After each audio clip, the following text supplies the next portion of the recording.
Hiya VC. Yeah, I thought I'd just come back with another vinyl watch because I finished listening to all of this batch I'm going to show, and still got tons of stuff to plough through. So I thought I'd knock this one out while I could. Some really nice records here. Okay, here goes. Anyway, right. So I'm going to start off with just 3 7-inches that I've got first.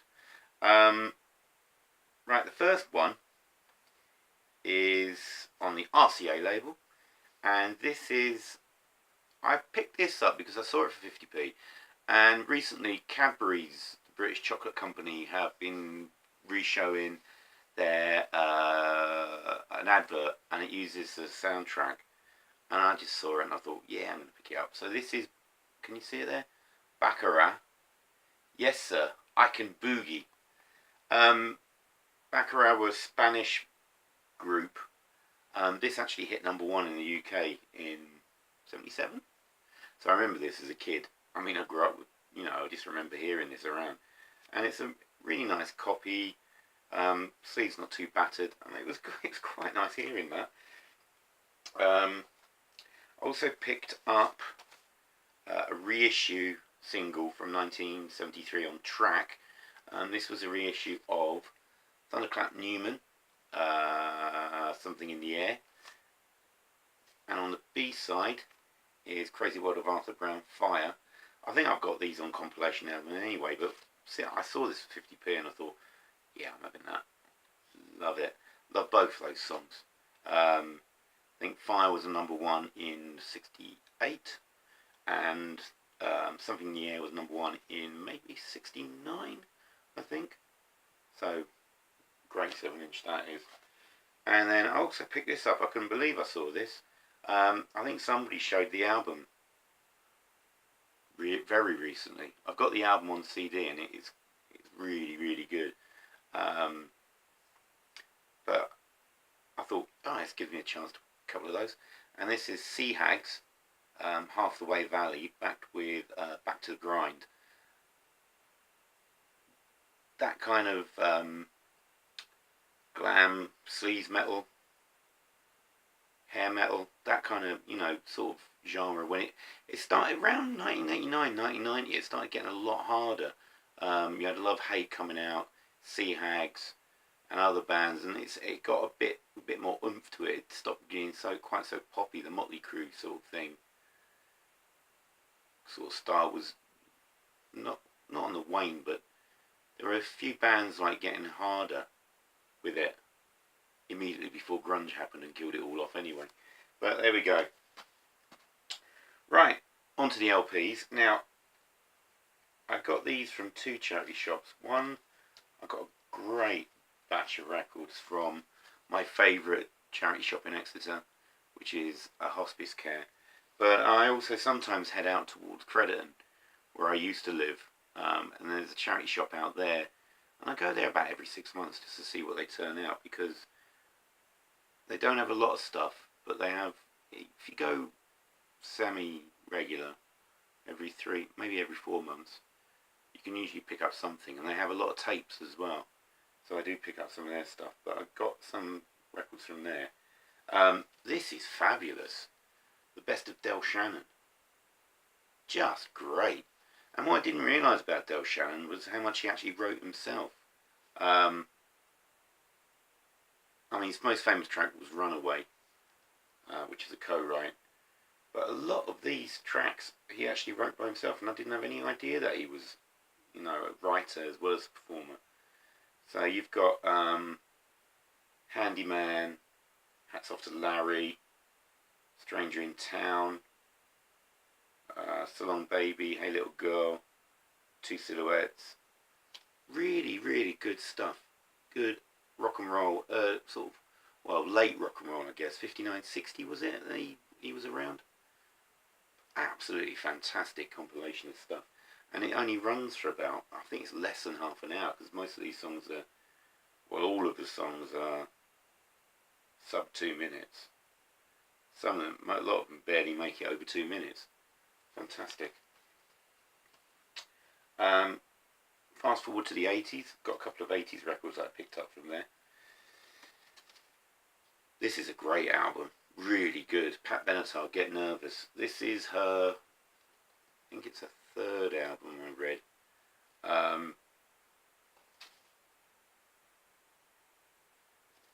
like the cover art. I do like the cover art. I think it's just a plain chrysalis label. Got some really cracking tracks on here. Shadows of the Night is a great opener. In fact, the whole of the first side is brilliant. I don't know what the singles were off here. I think Shadows of the Night might have been a single. Looking for a Stranger. I don't know, but it's really good. It's not as hot. It's more new wave than hard rock, which is, I think, what she was known for. Immediate when she started releasing her own records. This is a lot more new wavy, but it's a terrific album.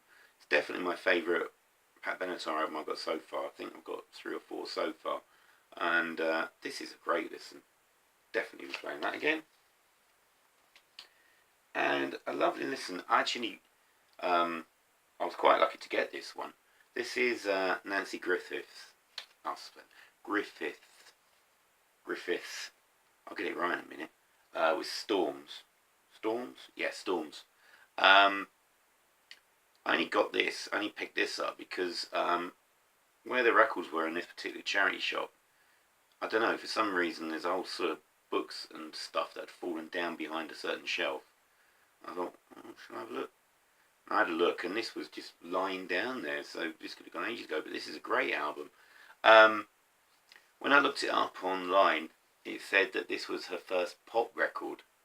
I wouldn't really put it as pop. I don't know. It's kind of that. I would stick it under Americana now. Maybe the lighter side of Americana, but it's definitely not pop. But it's a great. I mean, I really enjoyed her vocals on this. I remember seeing her on stuff like Whistle Test in the 80s, and I remember thinking, oh, I'm not into that. So obviously taste has changed. My taste has changed. I thoroughly enjoyed listening to this. Some really good songs. If Wishes Were Changes, Listen to the Radio, I Don't Want to Talk About Love, Driving Movies and Dashboard Life's a good one. I must admit I know very little about her. I do know that apparently she started off for folky, then started recording more country stuff, and this apparently is her moving into pop. It was produced by Vin Johns, who did the Beatles Get Back, didn't he? Sure he did. I think it works really well as an album. Really good. Right. Now on my last vinyl watch, I got comment from, I can't remember who it was now, but there was a comment saying I'd said I won't buy any tat even for £1, and then I showed a couple of records that somebody thought they were tat basically, and they wouldn't have picked them up. I don't care. This one I just had to get. I had to get this one. Here we go. Waterman by Dennis Waterman. Yeah, sing the theme tune. Write the theme tune, sing the theme tune. Sorry, that's a Little Britain reference there. This is way better than it has any right to be. This should be dire. But it isn't. It's not bad. It's not a well-beaten album. It's sort of that. It sounds like he's absolutely off his face on most of it. Some of it's really sentimental claptrap, semi-decent blues rocky sort of stuff, verging into hard rock. But I actually quite enjoyed listening to it. For those people who don't know, the real reason I picked this up is because I love the Sweeney. And Dennis Waterman, big break in British TV, was in a cop show from the 70s called The Sweeney. It ran in the second half of the 70s. And I absolutely love that. I remember watching it as a kid when my parents let me, because it was really violent.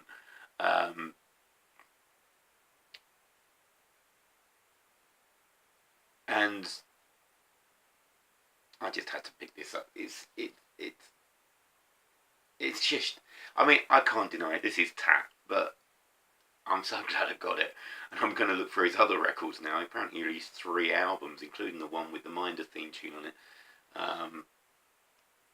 Excellent. Yes, marvellous. Absolutely marvellous. Right, cracking soundtrack here. I just picked it up because of the name of the artist, but it's really quite good. This is Vangelis, and this is one of his earliest, I think, soundtracks. This was a TV soundtrack to a French wildlife series, I think. And this is L'Apocalypse des Animaux. Please don't slate my pronunciation. I know it's awful. Released on Polydor in '73, but I think the music was actually recorded in 1970. Side 1 is sort of pieces, just general pieces of music, veers from sort of slightly jazzy stuff, kind of synthy stuff, quite nice. But the real fun is side 2, where it is just out and out ambient, just amazing. I mean, I don't know whether, I mean, it sounds like something that could have been recorded at least 10 to 15 years later. It's just incredible. The 2 tracks, Création du Monde and La Mer Recommencée, just brilliant. And if you, even though side 1 is kind of okay, side 2 is magnificent. If you're into that kind of Eno stuff, I mean, this predates like what Eno did, and predates, I suppose, Tangerine Dream maybe would have been doing it at the same time, but I don't think even that, to the extent these tracks are. This just sounds like so far ahead of its time. I really, really rate this, and it's a promo copy as well. Not that I'm that bothered about that. I reckon those first, Waterman and Vangelis were from my favourite charity shop in Exeter, Hospice Care. Somebody must have just dumped out a load of well, obviously these came from the same collection, because they're all kind of, well, apart from Waterman, which I don't know where that came from. Because I managed to pick up this as well, which is Camel, and this is Nude. This is a great album, actually. I was really impressed by this. The first Camel album I've actually owned. And it's a concept album about in about 1971, 72, there was I think it's that late, might have been a bit earlier, but there was a Japanese soldier was found on a Pacific island, living alone. And basically he'd been there since the end of World War II, not knowing that the war had been over for, what would it have been at that point, 20 something years, 27 years. Right, wouldn't it? Yeah. And it's sort of a collection of sort of vocal tracks and instrumental tracks, sort of chronicling his story from joining the Japanese army and being involved in the fight on this island to being left on the island, and then he's living there for so long until he finally gets repatriated to Japan, and then tells what's happened to him then. And it's a really, really good album. I really like this, and gorgeous cover art. I absolutely love the art. I suppose it is show you the whole of it. Here we go. Gorgeous cover art, and a great record as well. Just it's just on the Decca label. Really chuffed I picked that up. Right, next one. Yeah. Chuffed I picked this one up as well. This is really good, actually. James showed this guy on his compilation video.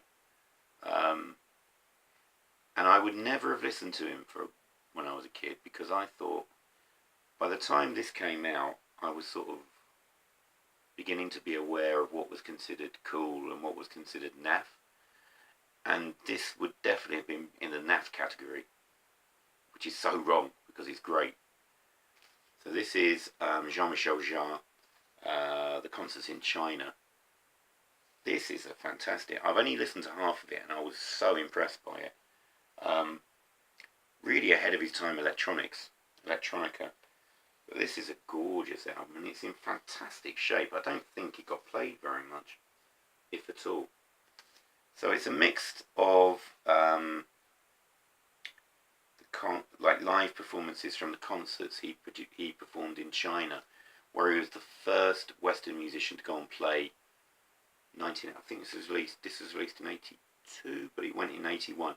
He was the first Western musician to play China after the Cultural Revolution of the late '60s. And it's a mix of live stuff, gone rambling on, and studio stuff. And he's used Chinese music, various street sounds. It's really ahead of its time, I think. Really, I was really surprised. So great, that really great pickup. And then finally, 2 records by the same artist that were there as well. And I'd always seen this band. Well, I'd heard of this band, but I never actually listened to any of their stuff. So I thought, right, okay, time. Blood, Sweat and Tears, Greatest Hits. This is a bit hit and miss for me. There's stuff on here that I really like. Tends to be the more bluesy rock stuff. Now, Blood, Sweat and Tears weren't necessarily a fusion band, but they tried to amalgamate rock, pop, soul, jazz, all kinds of, trying to be like, just mix them into one, meld them into one sound. And some of it works really well. Some of it doesn't work so well. So, I mean, I like, the big hit was Spinning Wheel, that I remember, that I know. And that, yeah, I like that song. I really do. And When I Die was a good track. Go Down Gambling's a great track. Lucretia MacEvil, I like that as well. And also a cover of God Bless the Child. I think it's a great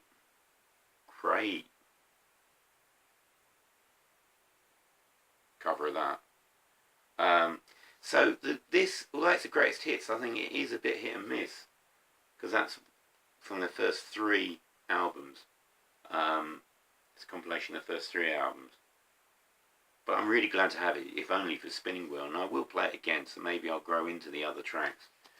But what was also there, and I'm glad it was, because I think it's a better record, was BST 4. So this is Blood, Sweat and Tears' 4th album. And I've only played this once, a bit dirty, but the record's in really good shape. This is really good. I really rate this. Blood, Sweat and Tears was started by Al Cooper in '68 or so, with the aim of being a real, almost genre-free band. But by this point, the lead singer had changed to David Clayton Thomas. And some of the lineup had changed, I think. I mean, it's a big old band, like 9, 10 members most of the time. This is more straight-ahead, bluesy, rocky stuff, and I think it's all the better for it, to be honest. From first listens, anyway.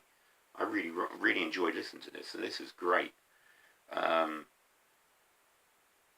Too early, really, to say what my favourite tracks are, but Go Down Gambling's a good track. John the Baptist, which was written by Al Cooper, or co-write by him, is a good song. But I'm definitely going to give that another spin. Really, really chuffed finally picked up some Blood, Sweat and Tears. Right, there we go. Another vinyl Wodge, and I've managed to do it in under, sub 20 minutes, just about. But thanks very much for watching. I hope you've enjoyed my videos lately. I've been picking up loads of records, just bits and pieces here and there, rather than any big Wodges, big hauls. But I've got tons and tons to listen to. So between fitting in what I actually want to listen, no, I want to listen to all these records, but you know, when the mood takes you and you've got to listen to certain albums, you've got to fit those in, as well as spinning new stuff. So it takes up a lot of time, but thankfully I don't have any distractions when I want to listen to music, so there we go. Right, so that's it. So I'll see you all again soon with another vinyl watch or whatever subject takes me fancy. And I'll see you all again soon. Cheers, VC. See you later. Bye.